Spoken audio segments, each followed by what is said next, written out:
Energy Insights on a Saturday morning brought to you by the Southeastern Ohio Oil and Gas Association, and a privilege to be joined by Brian Chavez, who is the CEO of Deep Rock Disposal Solutions. And I'm going to jump right in and ask you about that company, maybe just in layman's term, what you do. And it's a book, right? But break it down for us. Yeah, it's a company that's been around for a while. We just expanded our operations here, but basically it supports the oil and gas industry. We take the brine water from producing wells and we inject it back into the formations deep in the earth. So it's basically a pollution control company. Okay, I'm on location with Brian Chavez, again, CEO of Deep Rock Disposal Solutions, and I get to quiz you now because we live in an acronym world, and so as we try to learn more about the oil and gas industry, and I think not just me, but I think our listeners and most people as it grows in this area, in this region, give me a couple of explanations on UIC. What is UIC? UIC is the term that the state of Ohio uses. It stands for Underground Injection Control. So this industry is highly regulated by the Division of Natural Gas in the state of Ohio EPA. They want to make sure that nothing's being injected into the ground that shouldn't be going down there. So that's the acronym that they use, and that's what we use in the industry quite a bit. We also use SWD for saltwater disposal. Because that's what it is. We're re-injecting ancient seawater back into the formations deep in the earth. Has that always been like that, or is that just at the advent of horizontal, or those regulations have maintained? Those regulations have always been here. I shouldn't say always, but they have been strengthened and revised significantly recently. But back in the old days, back when the men were iron and the derricks were wood, like my father-in-law used to say, they used to just put the salt water on the ground. They would get out the oil, pipe off the natural gas, and just absolutely pump the salt water on the ground. And they did that for decades. They realized that that's probably not the right thing to be doing, so they came up with this a program to re-inject the water that came from the ground, re-inject it back into the ground. So that's the concept where it started, and it's just been strengthened ever since. All right, Brian Chavez, and I'll mention on location, if you hear the trucks or the traffic in the background, we are at Deep Rock Disposal Solutions, and Brian Chavez is the CEO of this company that we're learning a little bit more about. You mentioned, I think, right at the outset of our conversation about a merger, so talk a little bit, another exciting time, I guess, in our lives, or stressful, or however we want to think about it on any given day, right? Talk a little bit about it. Yeah, so we merged with another company around here that was called Fountain Quail. It was Green Hunter Disposal before. We just thought that it made sense that we work together. The most important thing about the merger is that now that I'm the CEO of the combined company, I absolutely have control over all these sites to make sure that everything's done properly and the way it should be. Because I breathe the same air, I drink the same water, I'm raising my kids in the same area, I live, just a couple of miles away from here. So I have a vested interest not only in the success of the company, but in the success of the environment. Yeah, and I think, just so for the listeners that don't know you, talk a little bit about historically and the business that you're in and how long it's been around, and you're at the Friday night football games because your kid's out there, or probably would be anyway, but it's really a cool thing.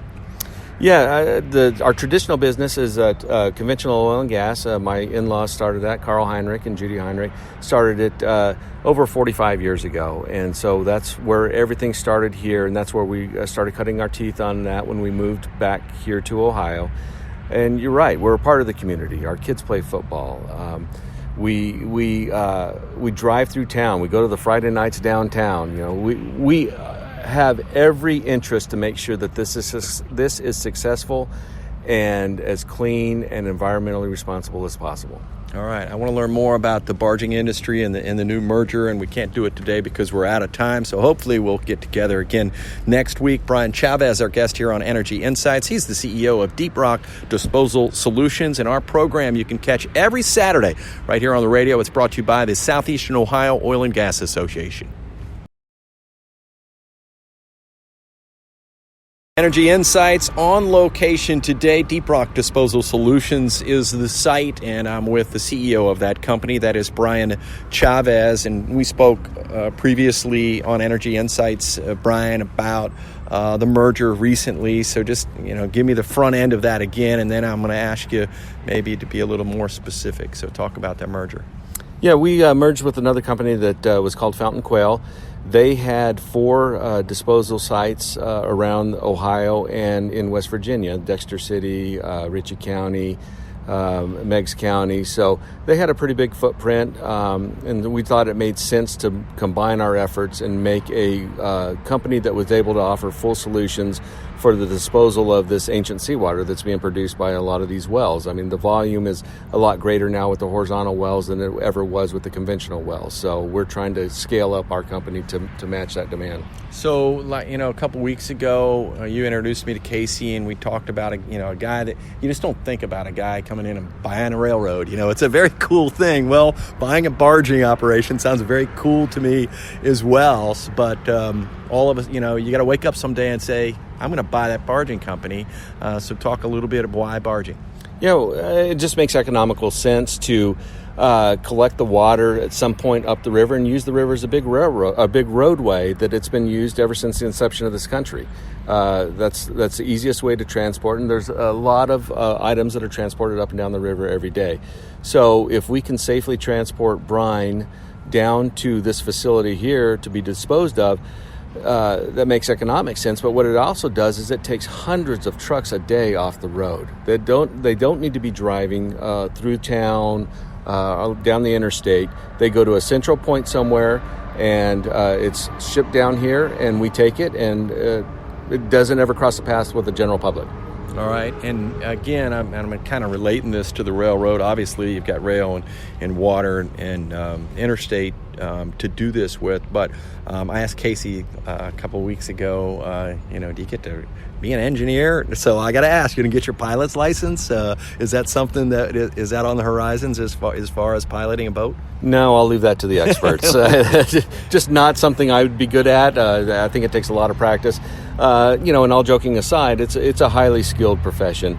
Barging anything along the river is highly regulated. The Coast Guard actually regulates everything that's on the river.